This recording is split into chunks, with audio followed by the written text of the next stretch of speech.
The digital age has brought unprecedented transparency to global communications, but it has also created new battlegrounds for information control. What happens when one of the world's most powerful nations attempts to erase a phone call from existence? What happens when that attempt fails and the contents of that call expose divisions and secrets that even the highest levels of government weren't fully aware of?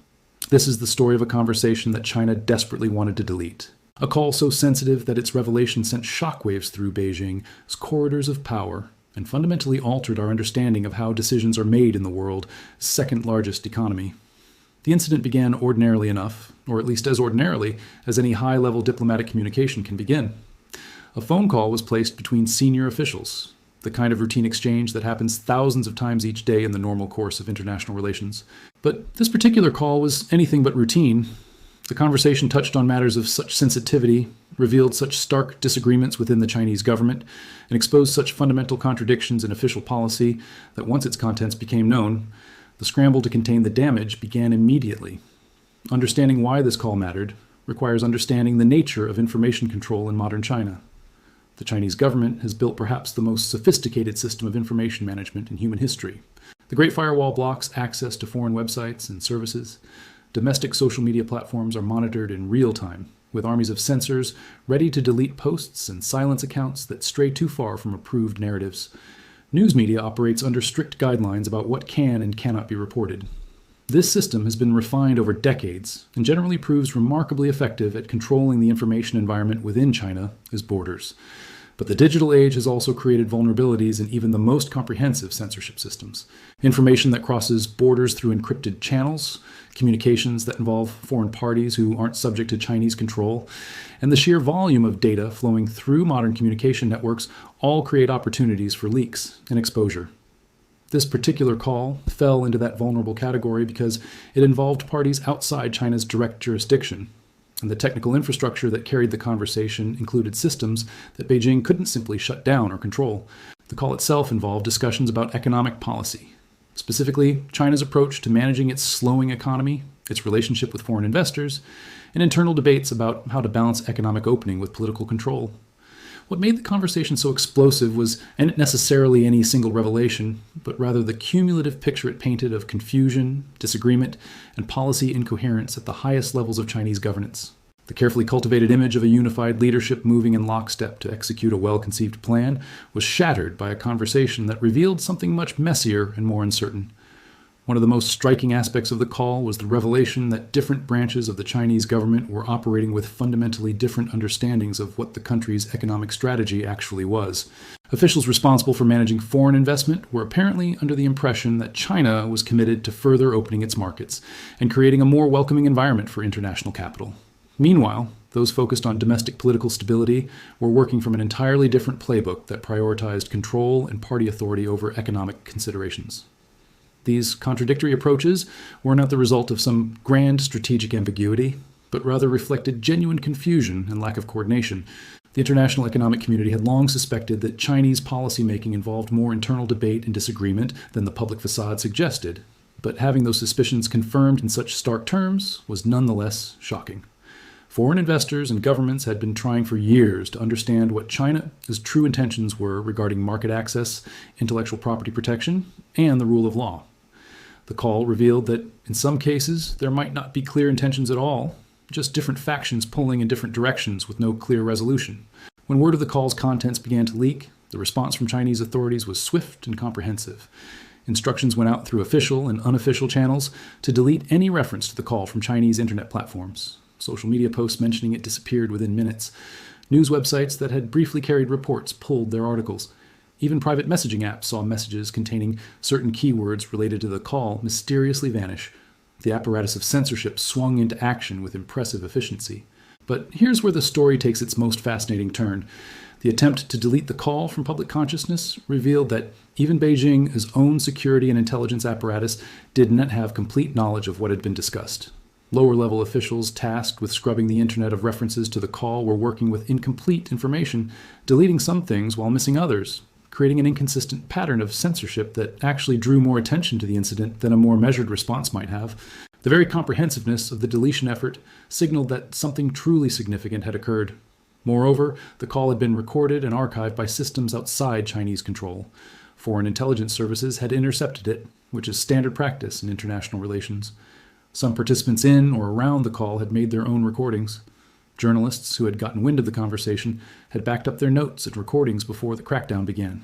Once information escapes into the broader internet ecosystem, particularly when it crosses into jurisdictions that don't cooperate with Chinese censorship requests, it becomes essentially impossible to completely erase. The economic implications of the call's revelation were immediate and significant.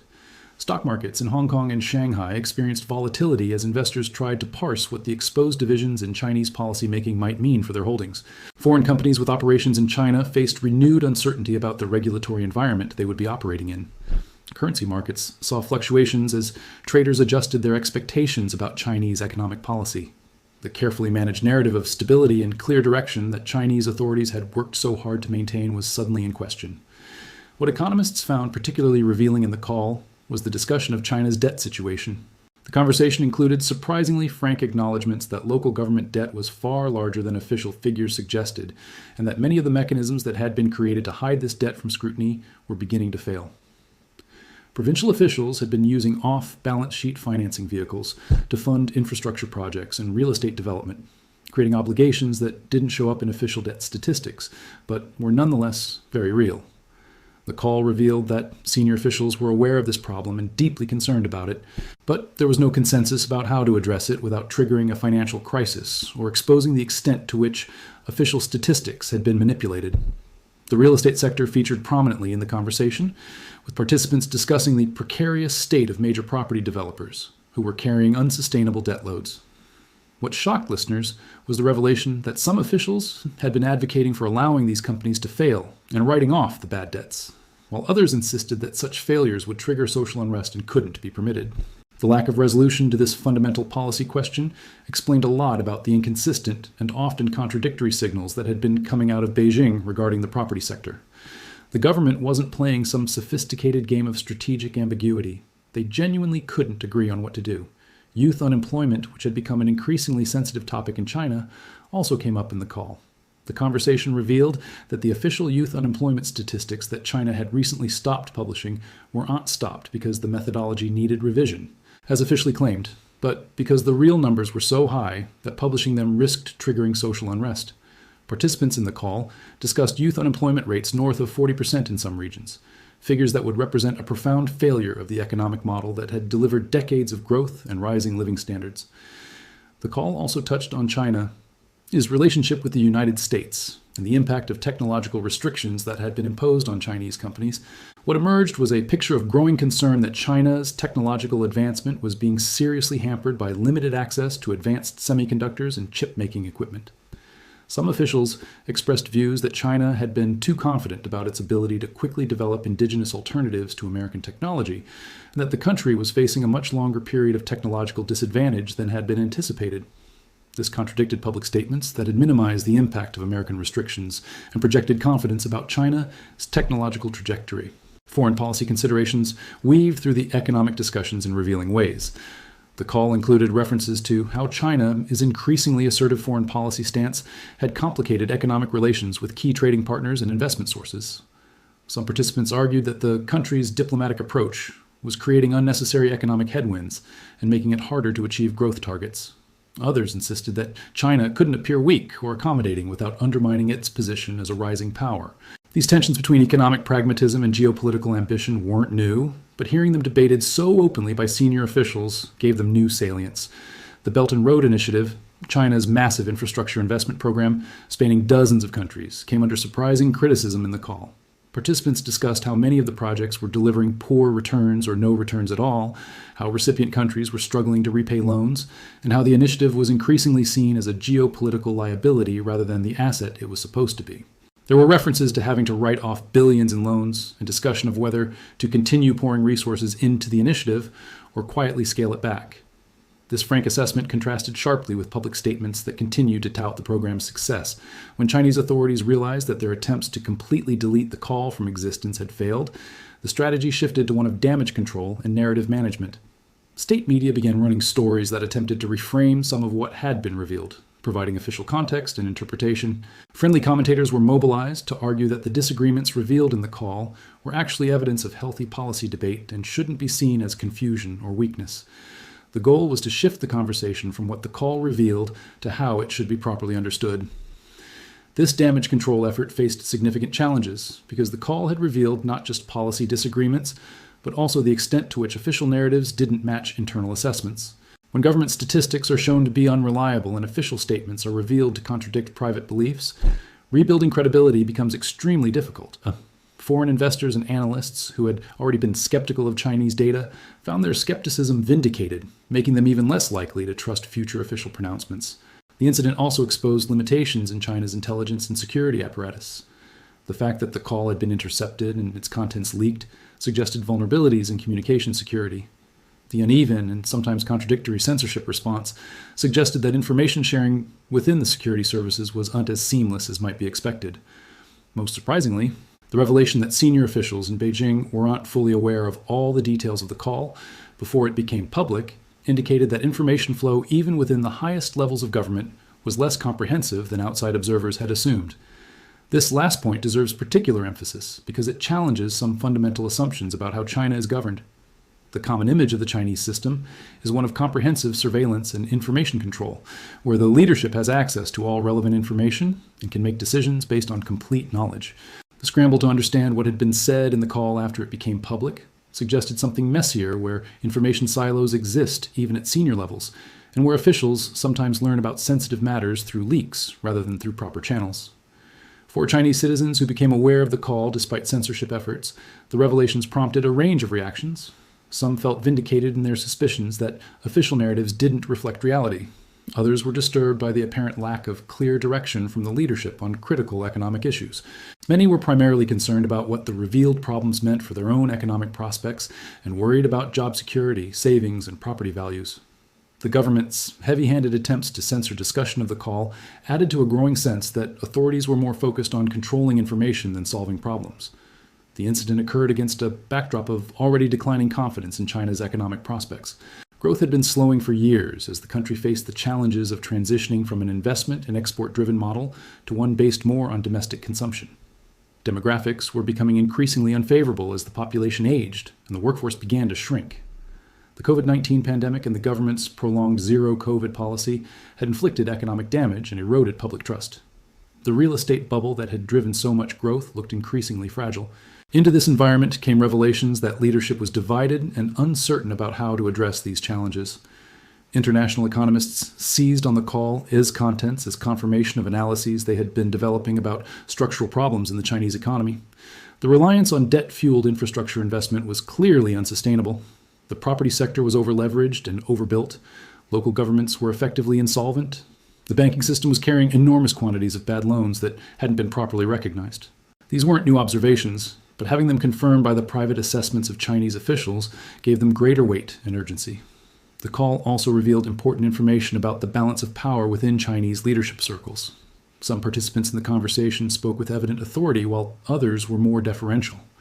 Policy preferences could be mapped to particular officials and institutions, providing insights into the coalitions and factions that shape Chinese decision-making.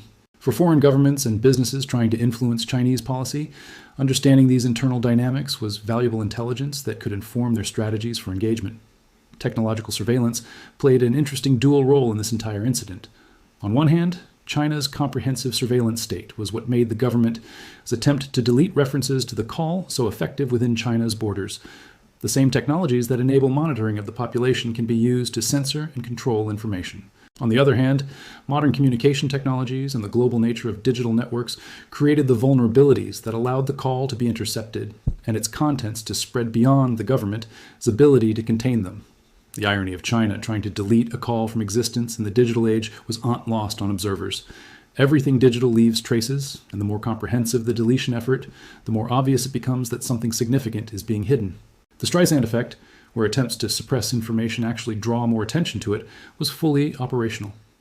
By making such obvious efforts to scrub the internet of references to the call, Chinese authorities ensured that more people became interested in finding out what had been said.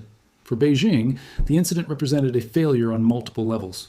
There was the initial security failure that allowed the call to be intercepted. There was the policy failure revealed in the content of the call itself, showing division and uncertainty where the government preferred to project unity and confidence. There was the censorship failure when the attempt to delete all references to the call proved impossible. And there was the strategic communications failure when the damage control efforts struggled to contain the reputational harm. The long-term consequences of this incident are still unfolding, but some effects are already clear. Foreign investors have become even more cautious about China exposure, recognizing that policy could shift unpredictably given the revealed internal divisions. International governments have adjusted their assessments of Chinese economic strength and political stability. Chinese citizens who learned of the call have had their faith in official narratives further eroded. The censorship apparatus has likely been reviewed and strengthened to prevent similar leaks in the future, though the fundamental challenge of controlling information in a networked world remains. What The Economist explains, when analyzing this incident, goes beyond just the immediate revelations about Chinese economic policy. The deeper insight is about the nature of authoritarian governance in the information age. The Chinese system had developed an impressive capacity to control narratives and manage information, but that control was never as complete as it appeared. The gaps between public narrative and private reality, between official unity and actual disagreement, between projected confidence and genuine uncertainty, were larger than most outside observers had realized.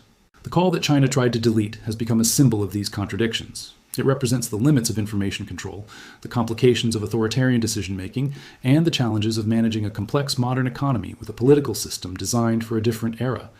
Every attempt to erase the call from memory has instead ensured that it will be remembered and studied for years to come. For those studying Chinese politics and economics, the incident provides invaluable insights that no amount of official documentation could offer. It's a rare window into how decisions are actually made, how officials really assess the challenges they face, and how far removed private discussions can be from public pronouncements.